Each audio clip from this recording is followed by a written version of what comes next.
SNESdrunk. When I was a kid, I was lucky enough to have two like-minded friends that lived right down the road from me, and I can remember one year when the Olympics were coming up, I can't remember which, but we decided to do our own video game Olympics. I can't remember the exact details, but the events we came up with were something along the lines of winning a home run derby tournament in Ken Griffey Jr. Presents Major League Baseball, rushing for the most yards in a game with Barry Sanders in Madden, or scoring the most goals in NHL 94, that kind of thing. It was a lot of fun.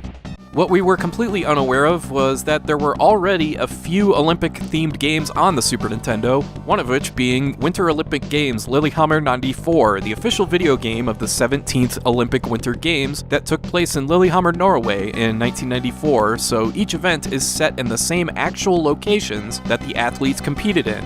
This one was originally made for the Amiga and Sega Genesis before getting ports to DOS, Game Boy, Game Gear, the Sega Master System, and the Super Nintendo, with most of the ports being handled by an outfit called Tiertex Design Studios, who often handled ports for all the Olympics video games of that era. The layout of this game is exactly what you would have hoped for from an Olympics game in 1994. There's 16 playable countries, including all the usual suspects you're used to seeing in the Winter Olympics like Norway, Sweden, Finland, and Switzerland, just to name a few. And not only that, this game features 8 different languages you can select from.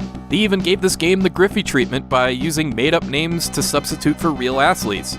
There's 10 different events or mini-games that you can compete in, and now I am always going to go into a game like this expecting it to completely suck. Look no further than crap like American Gladiators or Nickelodeon Guts, 2 games that tried a similar format of cramming a bunch of mini-games into one title, and 2 games that are just god-awful.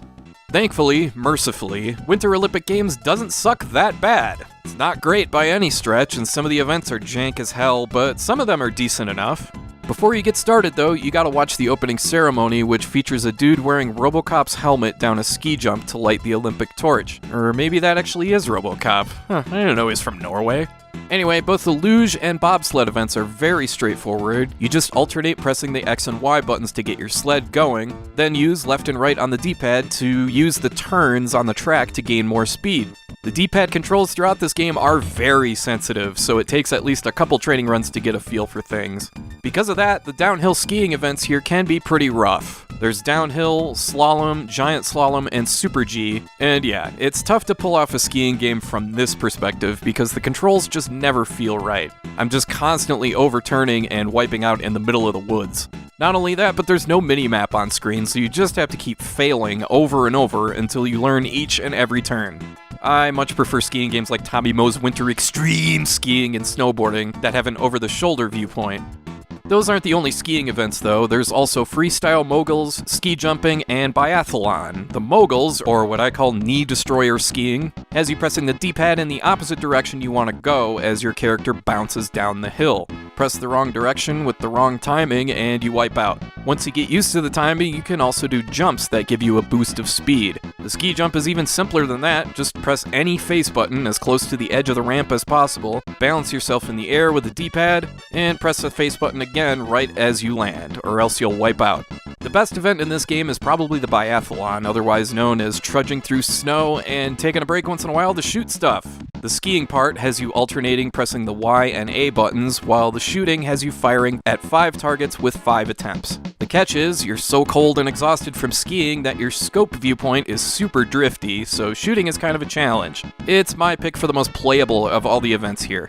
Finally, that leaves short track speed skating, and this is one of those things where you have to lay the controller flat and use your forefinger and middle finger to mash the Y and X buttons, while you steer your skater with the D-pad. Again, this is fine for what it is, and thankfully it controls much better than the skiing mini-games, but geez Louise, it'll give you full-fledged tendinitis if you play it for more than 5 minutes. Now, obviously a game like this was made with a second player in mind, and while this game does feature multiplayer to up to 4 players, I should mention that it's the pass-the-controller type. There's no cooperative gameplay here, for what it's worth.